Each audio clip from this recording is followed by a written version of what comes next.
Video শুরুতে complete disclaimer দিতে চাইছি, এই ভিডিওটি সম্পূর্ণ এডুকেশনাল পারপাসে তৈরি করা হয়েছে। এই ভিডিওর ভিত্তিতে আপনারা বাই সেল সিদ্ধান্ত নিতে যাবেন না। স্টক মার্কেট ভীষণ রিস্কি, তাই আপনার রিস্ক অ্যাপিটাইট অনুযায়ী স্টক মার্কেটে আপনি কাজ করুন। আপনার ফাইন্যান্সিয়াল অ্যাডভাইজারের সাথে কনসাল্ট করুন, সেবি সতর্কবার্তা অবশ্যই পড়ুন। Hello, this is Bholanath, the certified research analyst and the mentor of school off day traders. অনেকদিন পর উপস্থিত হলাম, আশা করি সবাই ভালো আছেন। অনেক দিন স্টক মার্কেটে বিশেষ করে নিফটি নিয়ে বা ইন্ডেক্স নিয়ে যে ভিউ আপনারা পাচ্ছিলেন না। দেখুন, মার্কেট এই মুহূর্তে যে কন্ডিশনে দাঁড়িয়ে রয়েছে, অত্যন্ত বুলিশ কন্ডিশনে দাঁড়িয়ে রয়েছে। কন্টিনিউ বেশ কয়েকদিন ধরে আপনারা দেখতে পাচ্ছেন মার্কেট আপসাইড যাওয়ার চেষ্টা করছে। এই মুহূর্তে সামনের সপ্তাহ থেকে মার্কেট কী করা উচিত? As per our studies market এই মুহূর্তে 19,500 বা 500 মার্কেটে এই মুহূর্তে স্ট্রং সাপোর্ট এরিয়া। 500 নিচে যদি কোনো ডিসাইসিভ ক্লোজিং আসে তাহলে মার্কেট টেম্পোরারি উইক হয়েছে বলে আমরা মনে করব। আদারওয়াইজ আপাতত উইকনেস আছে বলে ভাবার দরকার নেই। কিন্তু মার্কেট গত ফ্রাইডে যেভাবে ক্লোজিং হয়েছে তাতে করে মার্কেট আরও কিছুটা কারেকশন হতে পারে, এবং আমি আশা করছি এই উইকটা specially market sideways to down trend অথবা সাইডওয়েজ থাকার সম্ভাবনা বেশি রয়েছে। কারণ মার্কেট যদি কিছুটা কারেকশন হয়, কিছুটা যদি নিচে আসে, তারপরে যদি মার্কেট তার আপসাইড র্যালি শুরু করে, তাহলে অনেক বেশি হেলদি র্যালি হতে পারে। আদারওয়াইজ হেলদি র্যালি হিসেবে কাউন্ট করা যাবে না।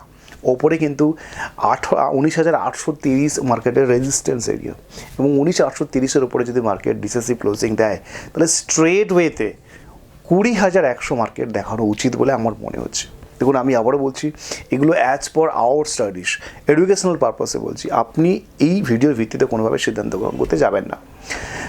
তাহলে মার্কেট আগামীকাল কীভাবে আমরা ট্রেড করব? আগামীকাল মার্কেট যদি 19,740-এর ওপরে পজিটিভলি ট্রেড করে তাহলে আমরা মার্কেটে পজিটিভ ট্রেন্ডের কথা ভাববো।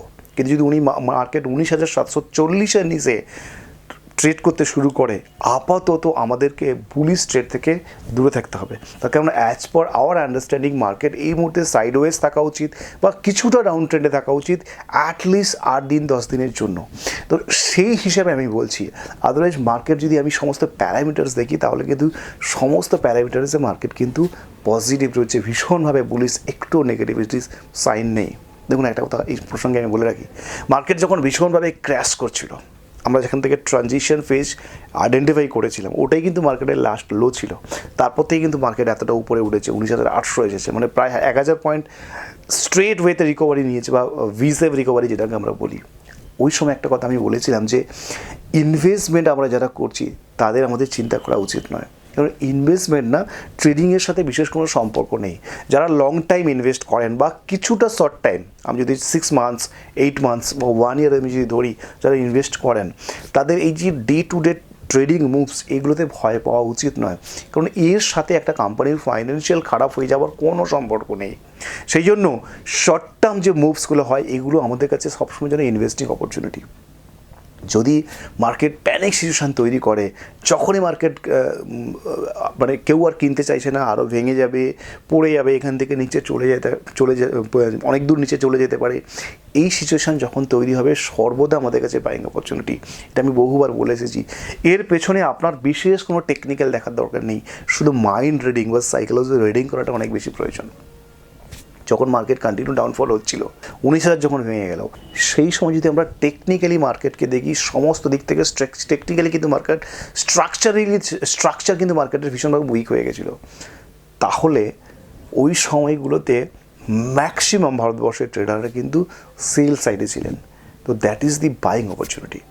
দেখুন, করোনার সময়ের পিরিয়ডগুলোতে আপনারা ভাবুন, যখন মার্কেট কন্টিনিউ ডাউনফল হচ্ছিল, ওই সময়গুলোতে সবাই প্রেডিকশন করছিলেন যে মার্কেট 7,500 থেকে আরও 2,000 পয়েন্ট নিচে পড়ে যেতে পারে। কিন্তু যারা অরিজিনালি ওই সময়গুলোতে ইনভেস্ট করেছিলেন, প্রত্যেকে ব্যাপক রিটার্ন পেয়েছেন। তাই আমাদের কাছে এই সামনে ধরুন ইলেকশন রয়েছে, লোকসভা ইলেকশন রয়েছে।